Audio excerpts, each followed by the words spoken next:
We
So, Tim has something he'd like to share with us tonight.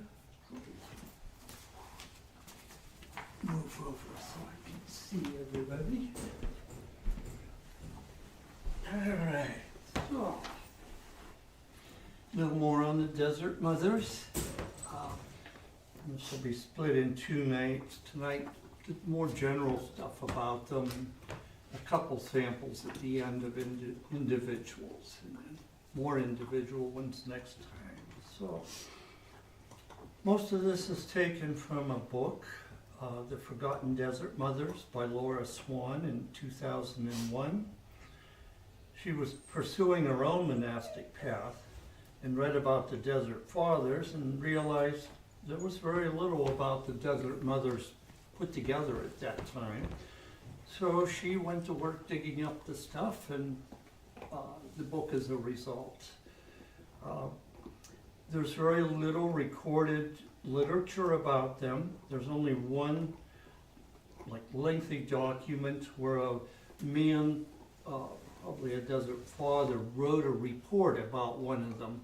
But other than that, they're just notes in other people's biographies or letters, or sometimes letters of recommendation. And she just collected all those fragments and tried to put stories together from that.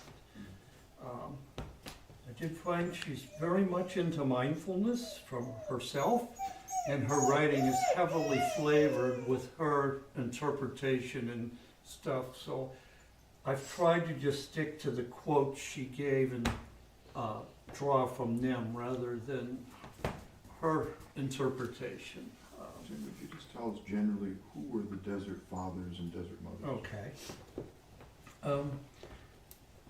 For some reason, after Jesus was resurrected, people began wandering out in the desert to live as hermits. And those were known, basically became known as the Desert Fathers and the Desert Mothers. And then it kind of picked up momentum, and people heard about them and said, well, I want to go be one of those too. And they both had reputations of being very clear-minded and, well, I can say, holy. They were very dedicated to their practice and sometimes pretty fanatic about it. So they grew from, the earliest numbers I see are around 100 CE, that people are taking note of them. They seem to peak around 400, 450, and then the last I hear of them is at 800. So it was a movement, evidently, and I'm guessing from what I can glean out of it, they just wanted a place they could go follow their own call to Jesus, where there wasn't a family or society or a church telling them how to go about it.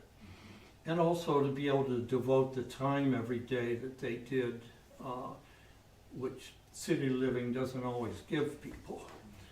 They typically practice 7 to 9 prayer periods a day, and were very devoted to it. I mean, this went on for decades for some of them. And in between, they raised crops or gave service to villagers or visitors, and went back to praying. That was it. So, let me see where that. A lot of these ones that are known are from very wealthy families, because only the wealthy people kept records at that time. But there was estimated that there may have been up to 10,000 Desert Mothers through that time period. There were lots. And so they were very varied. They, some as young as 14, some as old as 60 or more when they set out to become a Desert Mother. There was a lot of indications that they were joined out there with the common folk who also wanted to get away from the rat race of their level and pursue their inner desire for Christ. So, for some reason, the recorded desert mothers seemed to have a much shorter lifespan than the desert fathers. The desert fathers typically were like 70, 80, 100 years old. A lot of the desert mothers died very young, in their 30s or 40s, and the author didn't really muse on why that was, but I know for one, or from reading some of them, they tended to give everything away.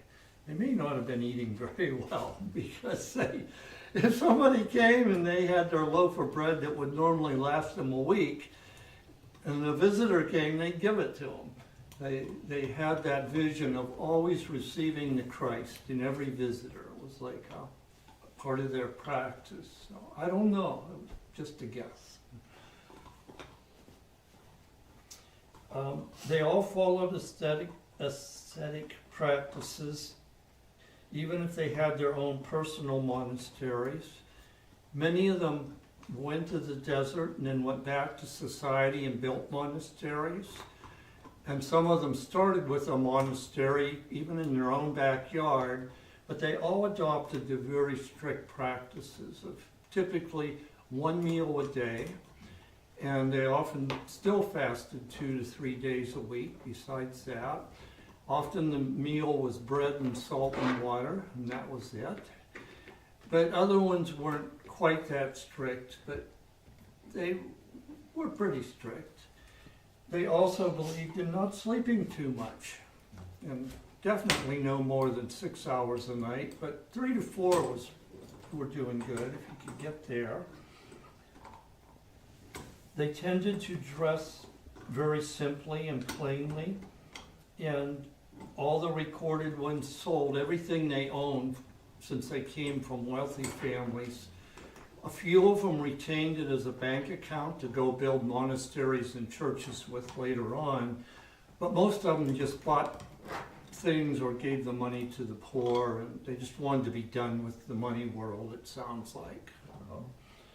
So they were very serious about their search for union with God and knowing Jesus at a deeper level. Oh, and the other fun facts are, as a tradition, they never bathed. For some reason, they adopted that as part of their general practice. And you just slept on, at best, a rough mat on the floor, like woven reeds or something, but never used what we would call bedding. And a lot of them just slept right on a dirt floor or stone floor. Part of the practice, I guess. They were known in Egypt, Syria, Persia, and Turkey. The desert regions, all through there, anyone in them, any of those was called part of the desert mothers. But they were also in many other areas around the Mediterranean, and later up in Gaul or France, and then even later in Switzerland, Britain, Ireland, and Norway. So they were, a lot of them were about getting out and spreading the word. But it also implied that a lot of them just went to their hermitage in the desert and stayed there the rest of their life. Like I said, it was very mixed. And I'll just tell kind of like a little scene I got trying to think through this. And imagine you're in Alexandria, which is all green from the Nile River, and it's all wealthy pretty much, at least the parts you see, and you're wealthy, and you decide, okay, I'm going to go become a desert mother, and I'm going to look for one to hook up with to get me started. So the kind of vision it gave was you would start walking, and on the outskirts of Alexandria, you'd find communities of women. And some had walled communities, and others were just like little villages. And some of them, they'd all be wearing very nice robes or some kind of garment that was kind of like a uniform. In other ones, you couldn't tell them apart from the villagers that were nearby. And then you reach the end of that zone, and now there's just like endless desert in front of you. And you start walking out, and in places there's rocks that rise up out of the desert. And they're living in there. A couple of them even dug holes underneath the giant rocks to make their hermitage just a cave in the ground. Other ones built structures out of stone or mud brick. Some were very singular, some were in little groups. And again, you didn't know what you'd see. Some of them took their city clothes there with them, and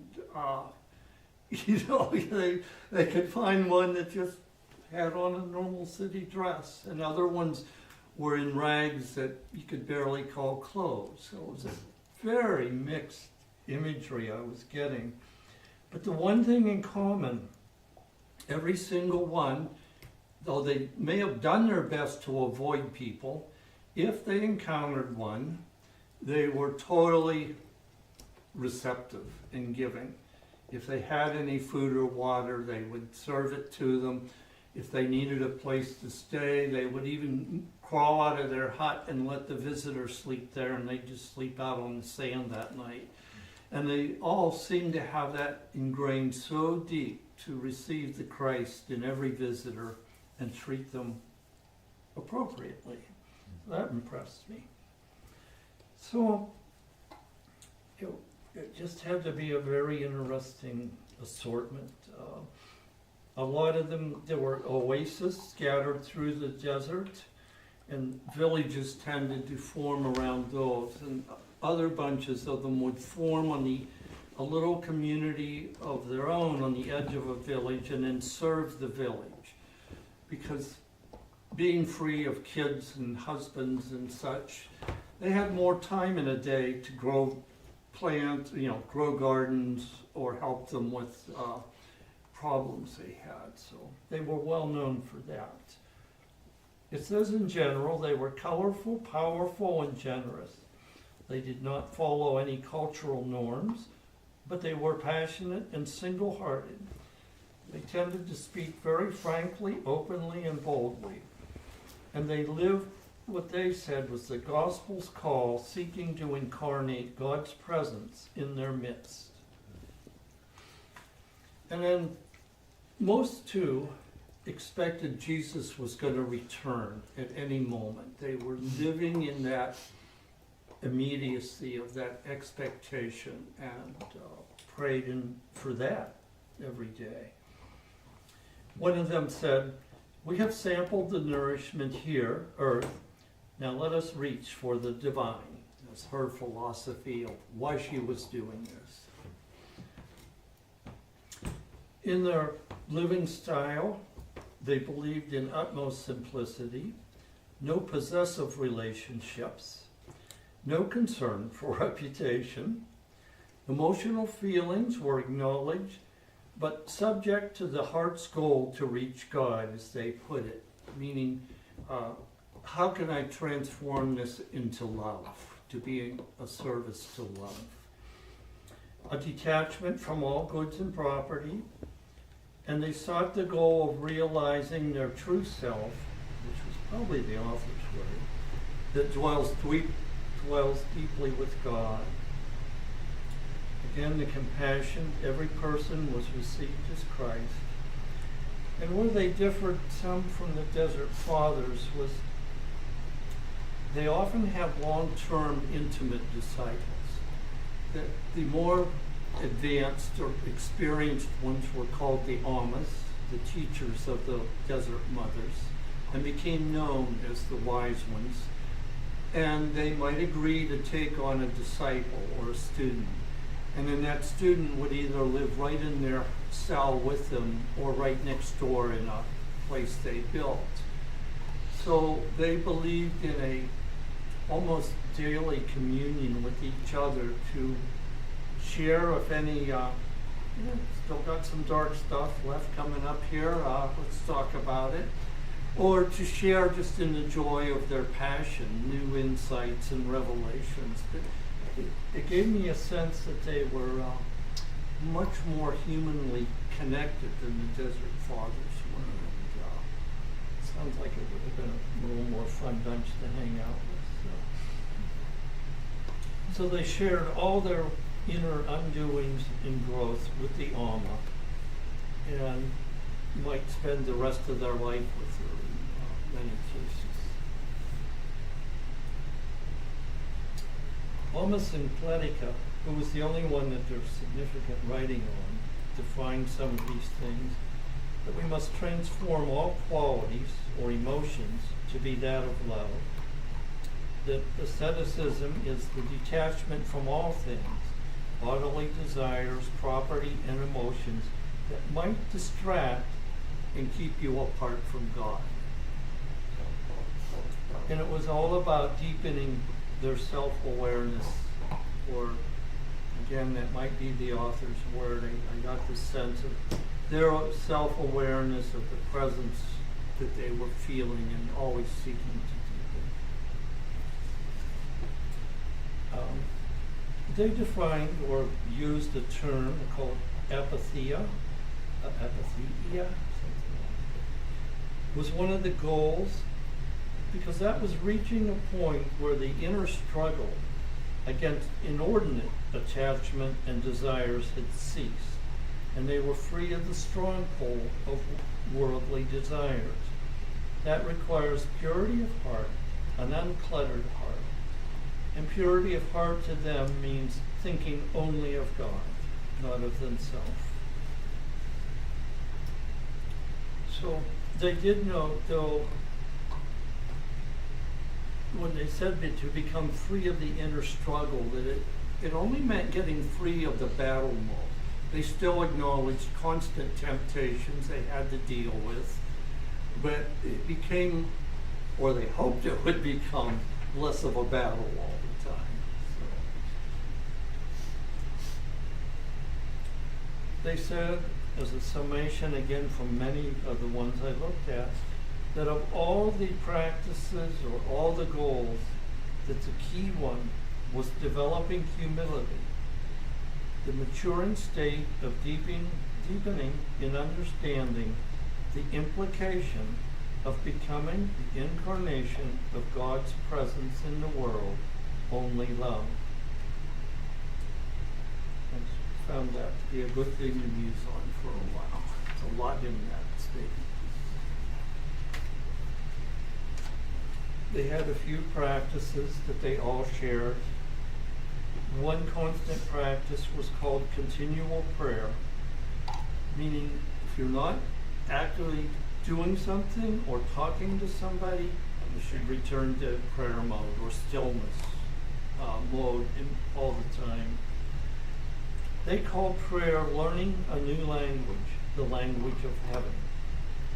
They believed prayer was the Holy Spirit breathing through the inner spirit of the ascetic and returning to God with yearning of intimacy with them. They recited psalms every day, sought to internalize them, but not just the words, but to deepen their connection to the Word as a reality to them. They warned about asceti,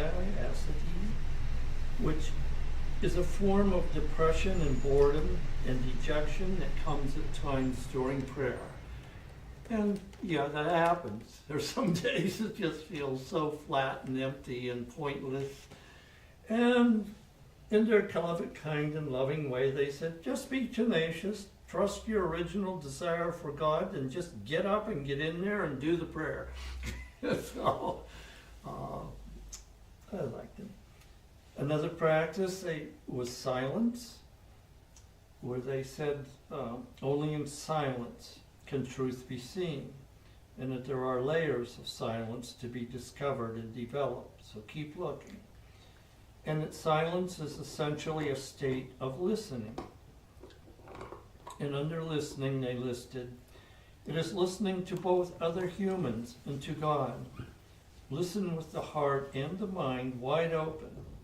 Listen to invite change in us. And be open to the unexpected. Be willing to be surprised. So that's a summary overview with them.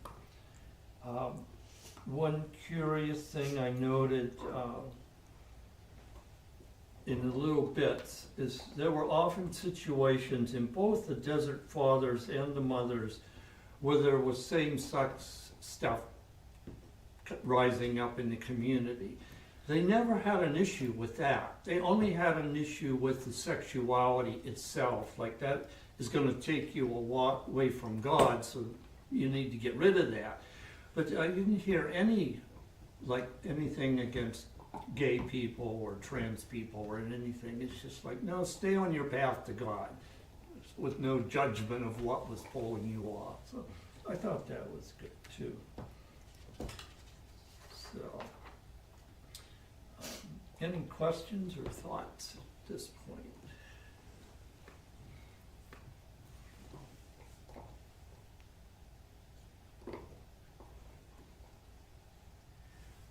Yeah, you can really see them out there. They don't seem like they're on a pedestal. Like, you can really put yourself in their shoes almost, and Yeah. especially like having to be tenacious and on those days when that just seem bleak. Mm-hmm. So I know that feeling, and I get to see them with that feeling, just getting up and just doing it anyway, pulling themselves through it. Yeah. How could they do it just for decades? It just. Well, and along those lines, as I was reading them, like they want to highlight the Amas, the ones that were experienced and wise, but thinking the majority of them are young people, or young at this. I mean, they've just come out of city life, like what you're just saying, like, what am I doing out here in the desert? Now I'm broke because I gave everything away, So, yes, I'll bet it was a lot of work being done.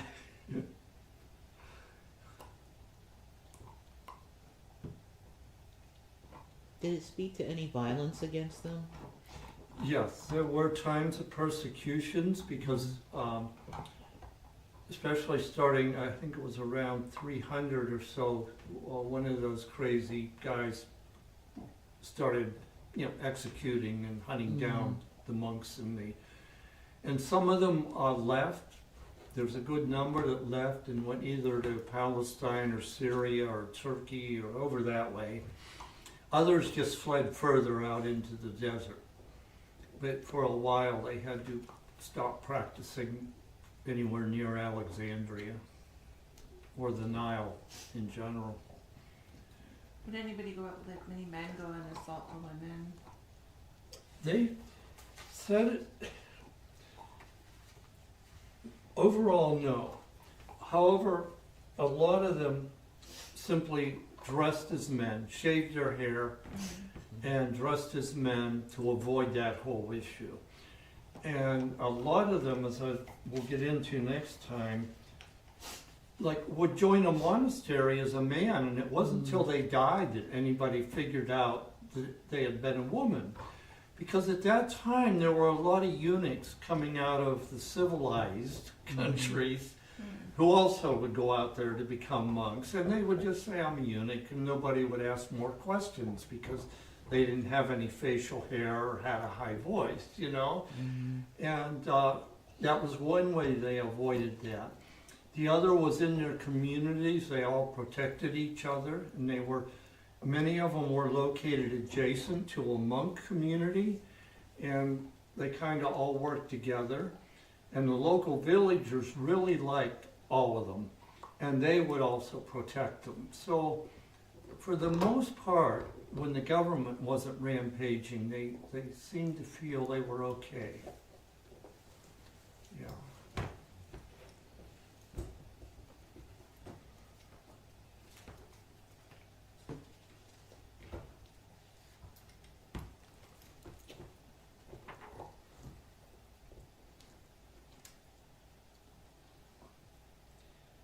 So,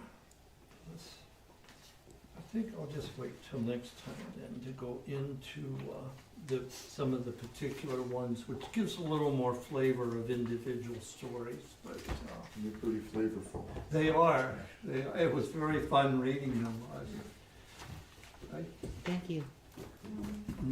We when you taught the Ignatian practice, and I really liked that and have been using it ever since, but to try to just picture that when they're describing these, their setting, their character, these boldly spoken women. And, Yeah, and what would it be like to sit down with one of the Amas? yeah. And if we can imagine that, what question might we have? What might she say? Yeah. It's a good practice. Yeah. So, well, thank you all. Thank you. Thank you, Tim. Now my leg went to sleep. Speech.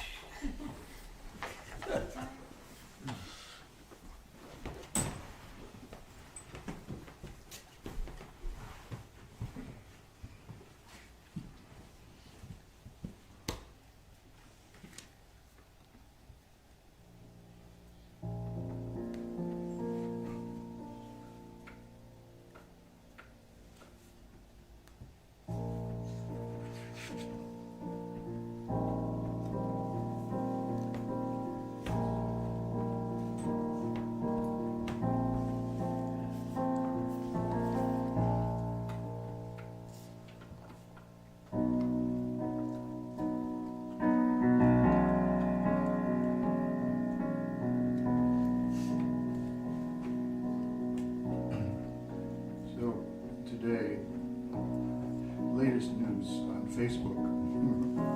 Can't believe I'm on Facebook again. But it's a tool. It's a way to communicate.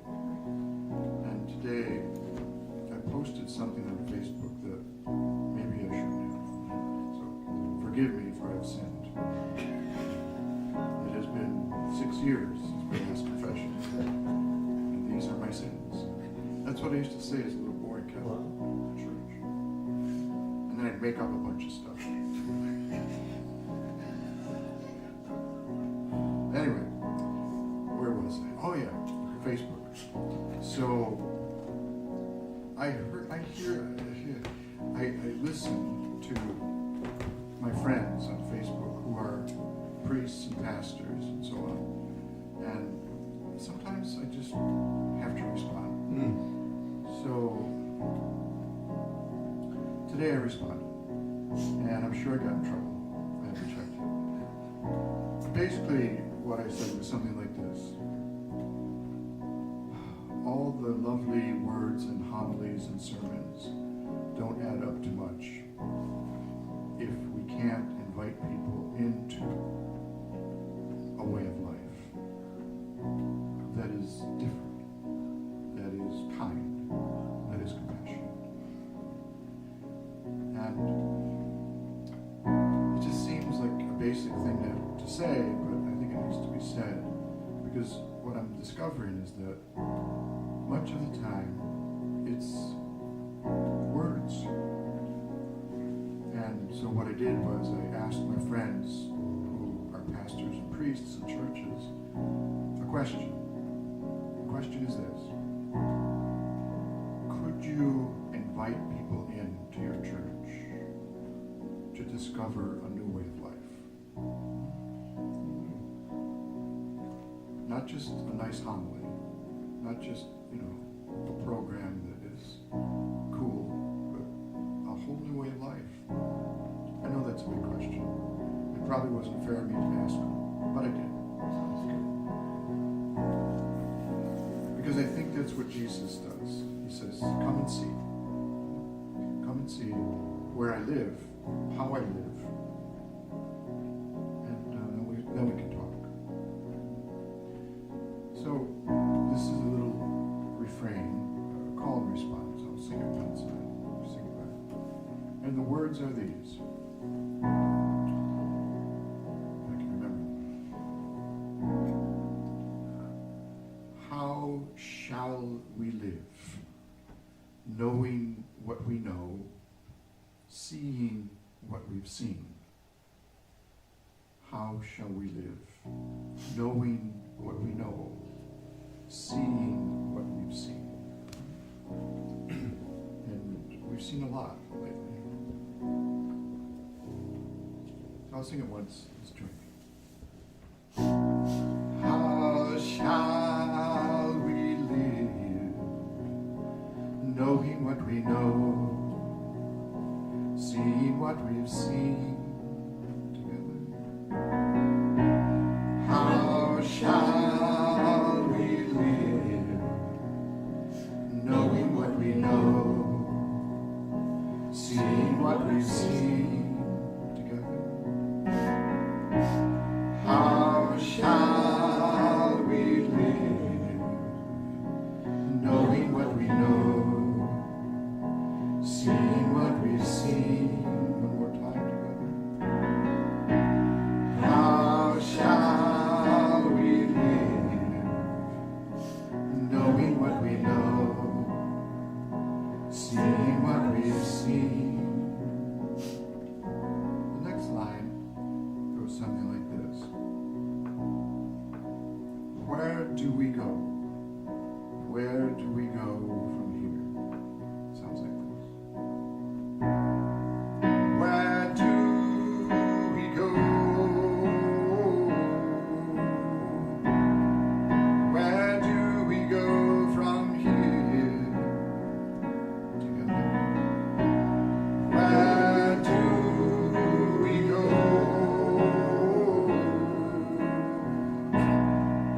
Where do we go from here together? Where do we go?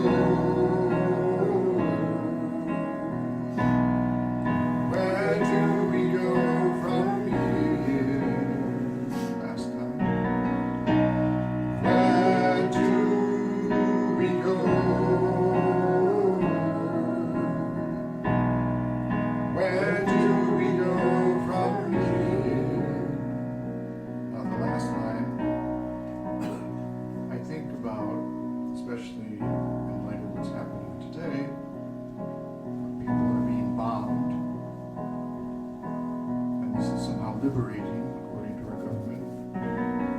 Children are being killed, and this is called peace? I don't think so. So, the question becomes, why? Why must the children cry? I'm not sure I can do this, so bear with me. It takes a lot of energy, which apparently I don't have at the moment. And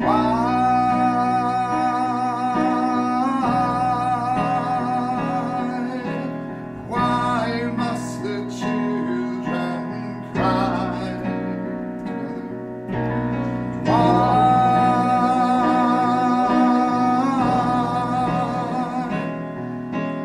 Why must the children cry? One more time.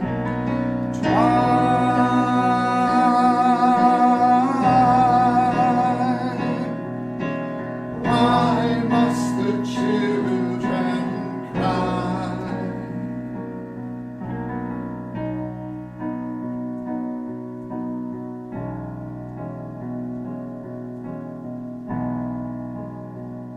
So when we hear about the desert mothers, we hear about a group of people who decided to leave the crazy, the cruel, and set out to create a new way of life. A life that was kind, compassionate. Sounds pretty good.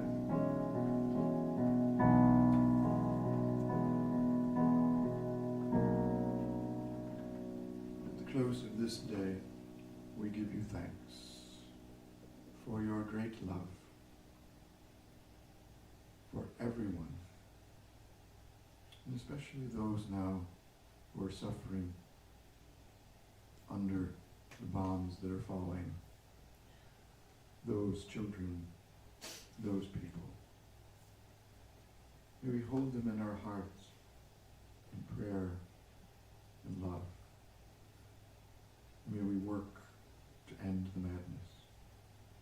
And may we live a life that somehow is compassionate. May it be so.